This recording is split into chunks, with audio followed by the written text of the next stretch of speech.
করে ঘুরে আসি, দেখলাম যে এই অবস্থা, ভাইয়া বসে আছেন মাটিতে, দ্বিতীয় আর হাতে ধরে। তখন ভাবি যে আমার বউ তোলাই ধরবো, ধরে আব্বা বেশি নিয়ে গেলো, ওই পাশে একটা রুম আছে এখানে নিয়ে গেলো, যাই বললো যে আমার এই সমস্যা হয়েছে, তোমার বৌমা আমাকে এইটা কাটে দিচ্ছে।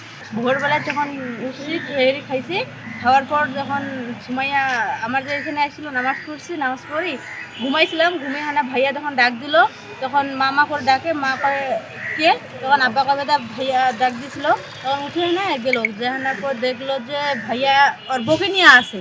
তখন আমিও গেলাম, আমার মা গেছে, আমার শ্বশুর মানে আমার স্বামীও গেছে, যেখানে বললো বলে ওনাকে ধরে আমি আব্বাকে দেখাই। তখন মা কয় কি, তখন ওই রুমে নিয়ে আগে যেখানে আব্বাকে যখন দেখাইলো, আব্বা তখন মাটিতে পড়ে গেছে।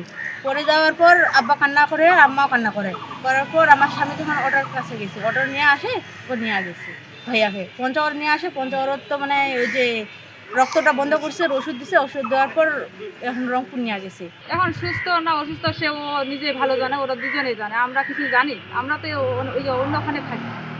সকালবেলা আমার ভাই ফোন দিছিল, দিয়ে বললো যে আপু এই সমস্যা, ভাইয়ার কি একটা কাটে নিয়ে হাতে নিয়ে নিছে, এখন কি করব।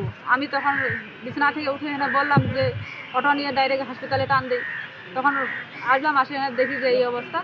তখন হাসপাতালে নিয়ে এলাম, এখানে ট্রিটমেন্ট চললো, এখানে ট্রিটমেন্ট চলার কারণে এখানে নিল না, তখন এখান থেকে রংপুর নিয়ে গেছে। তখন রংপুরে চিকিৎসা হচ্ছে, এখন আমরা এখানে বিচার চাই, এটার বিচার চাই আমরা।